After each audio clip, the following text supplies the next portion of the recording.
किसी इस चक्कर में नहीं आना चाहिए कि फलां ये करता है, वो ये करता है। दूसरों की बुराई क्यों देखते हो? जो करता है वो अपने आप भरेगा, उसको कहने की जरूरत ही नहीं है। और उनका जिक्र करते हो, उनकी ये हालात भी देख क्या करो, जो किया उसने नहीं भरा क्या? रावण ने बुरा किया, आज भी उस बुराई को फूंकते हैं। हर इंसान के अंदर रावण बैठा हुआ है। रावण रूपी अनेक राक्षस हैं, बुराइयां हैं। लोभ है, लालच है, काम है, क्रोध है, ये क्या है? सब राक्षस हैं। ये यही हमारी बुद्धि को भ्रष्ट करते हैं। अगर घट रामायण को देखोगे तो अरमान साहब ने, दादा गुरु ने लिखी है कि सत्य सीता है राम सिंह और रावण है ये मन, सीता कारण राम ने रावण किया दमन। सत्य सीता है, सत्य को पहचानो। और रावण कौन है? मन है, सारे विकारों से ये भरा पड़ा है, ये करता है सारी बुराइयां। लेकिन इस रावण को समझाते नहीं हो।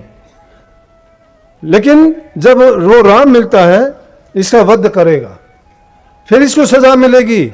उस बुराई करने वाले की बुराई आज तक नहीं मिटी है। उदय रूप में तो उसने एक बार भोग ली, लेकिन आज भी कितना टाइम हो गया? त्रेता युग में हुए थे। त्रेता युग को कितने युग बीत गए अब। लेकिन इतने युग बीतने के बाद भी उसने जो बुरा कर्म किया था वो आज तक खत्म नहीं हुआ। और बुरा क्या किया था उसने?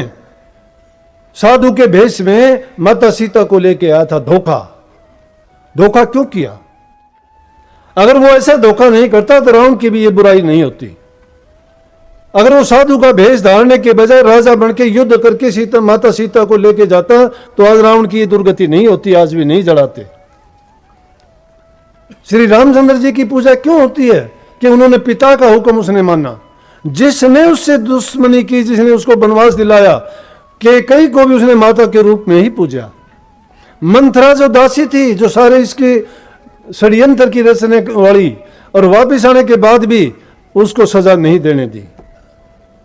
राज का हक उनके माँ बाप ने चाहा तो उन्होंने भरत को सौंप दिया, लेकिन भरत का भाईचारा और भ्रातृ प्रेम उसने क्या दिखाया? कहने लगा कि हक बड़े भाई का होता है, मैं राजगद्दी को नहीं संभालूंगा। आज तो भाई भाई का गला काटता है। रामायण रोजाना देखते हो, रामायण की शिक्षा कहाँ ली? क्या सासू और बहू का इतना प्रेम है? क्या पिता पुत्र का प्रेम है?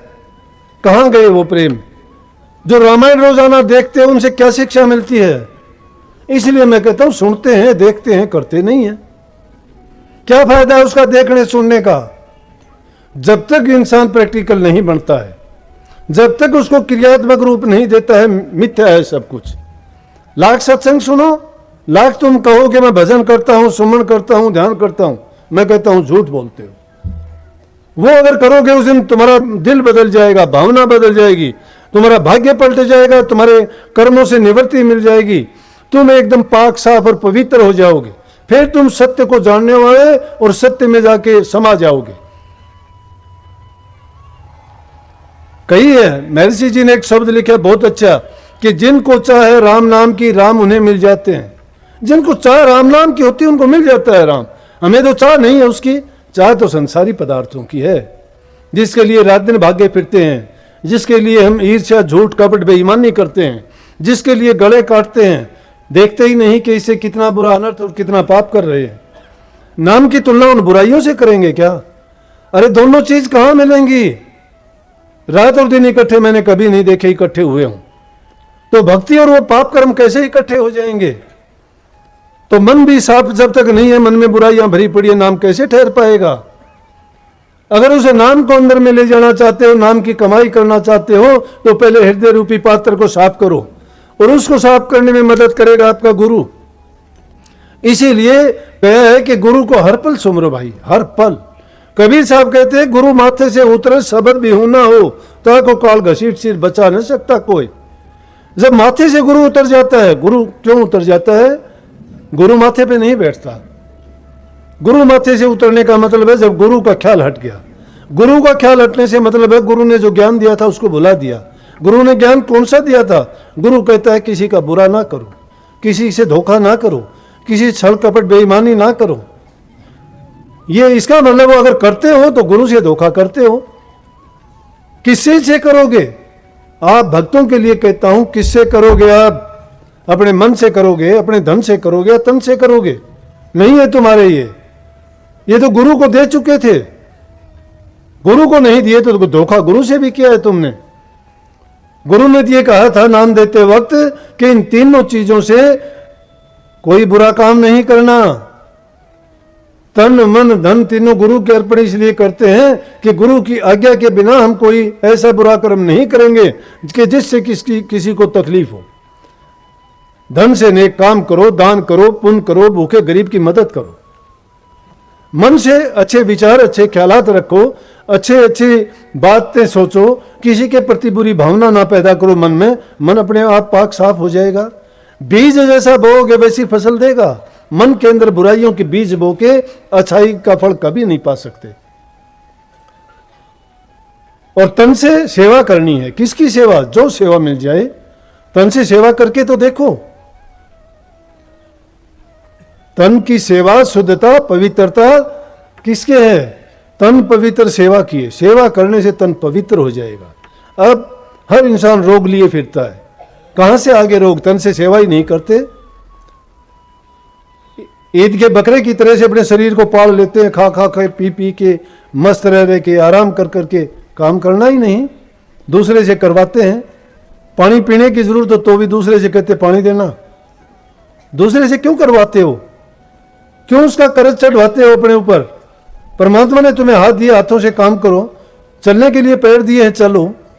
जिस चीज से जो काम करना था उससे वो काम करते नहीं है। सारा का सारा वजन दिमाग पे बना दिया है। हाथ का काम दिमाग से करो, पैर का काम दिमाग से करो, मुंह का काम भी दिमाग से करो। हाथों से काम करते, पैरों से चलते, आंखों से देखते, दिमाग से अच्छा शुद्ध विचार रखते, सोचते, तो तन की शुद्धताई तो सेवा करने से होगी।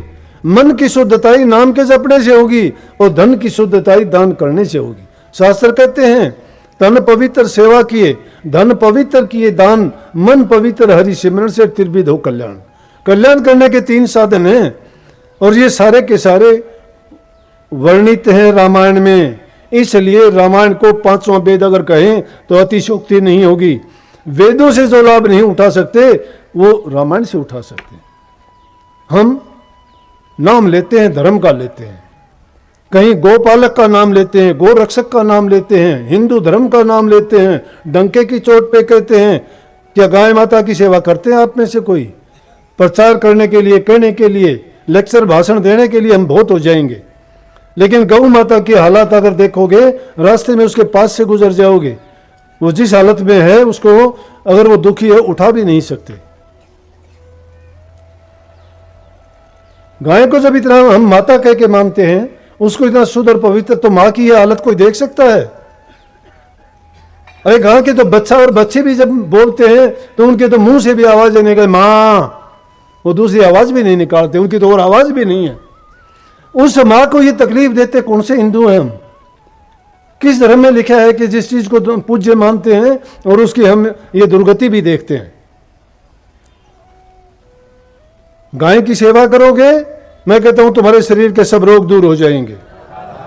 गाय को माता मान के पूजोगे, समझो सब देवताओं को तुमने पूज लिया है। पवित्र मानते थे पुराने जमाने में, उसके गोबर से चौका लगाते थे। कितना पवित्र है, दूध कितना शुद्ध है, उसमें कोई रोग बीमारी नहीं है। गाय का दूध किसी को भी दो, मरीज को दो, बीमारी ठीक हो जाएगी। कमजोर आदमी को दो, ताकतवर हो जाएगा। गाय के दूध पीने से बुद्धि भी उसकी सात्विक बुद्धि हो जाएगी, सात्विक गुण होंगे उसके। भैंस का दूध पीते हैं, भैंस जैसी बुद्धि हो जाती है। तो गाय माता की जो सेवा करते हैं वो वास्तव में हिंदू है। गाय की सेवा करना यूं समझो कि एक प्रकार की हमने प्रभु की भक्ति की है। तो गाय माता की जो सेवा करता है वो अपने आप को ये सोच ले कि ये भी मैंने एक प्रभु का बनाया हुआ नियम था, उसकी पालना करता हूं, अपने धर्म का निर्वाह करता हूं। बेटी बचाओ बेटी पढ़ाओ सोचते ही नहीं है। बेटी नहीं होगी सृष्टि कहां से रहेगी? और पाप कितना बड़ा होता है, 7 जन्म तक पाप नहीं मिटता। ब्रह्म हत्या का पाप लगता है, पर्यावरण को खराब करते हैं। गाय को देखते हो भूखी में इधर उधर डोलती हैं, वो पॉलिथीन का हम प्रयोग करते हैं, उसको प्रयोग करके फेंक देते हैं। नंबर 1 गंदगी फैलाई, नंबर 2 रोग फैलाया, नंबर 3 गाय माता के लिए हमने समस्या। भूखी जब होती है तो उसे पॉलिथीन में कोई चीज़ लगी हुई होती है, उसको खुशबू आती है, वो उसी को खा जाती है, वो हजम नहीं होती। गाय के पेट में जाके रोग पैदा कर देता है। जब गाय के पेट में रोग हो गया और वो उस रोग से मरती है तो पाप उस आदमी के सिर चला जाता है जिसने वो खाया है। तो पर्यावरण को हमने खराब किया, गंदगी हमने फैलाई, स्वच्छता कहाँ से आएगी? स्वच्छता का तो अगर देखो, नानक साहब ने कितना अच्छा कहा कि भरिए हाथ पैर तंदे पानी धोते उतर से खे, कि हाथ पैर तुम्हारे गंदगी से भर जाते हैं तो पानी के धोने से शुद्ध हो जाएंगे। मोत पलीती कापड़ हो ले साबण हो लइए धोए, कि अगर पेशाब का या किसी चीज का धब्बा आपके कपड़े पे पड़ जाता है, साबुन सोडा लेके साफ करोगे, साफ हो जाएगा। वही है मति पापों के संग हो धोपे नामे के रंग।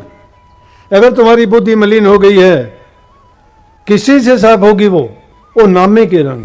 नाम क्या है? जो गुरु ने हमें मंत्र दिया उससे। वो मंत्र क्या है? वो शक्ति है। उसके आने से उस को पारस पत्थर कहते हैं। वो जब मिल जाता है, उससे जो छू जाता है वो सोना बन जाता है।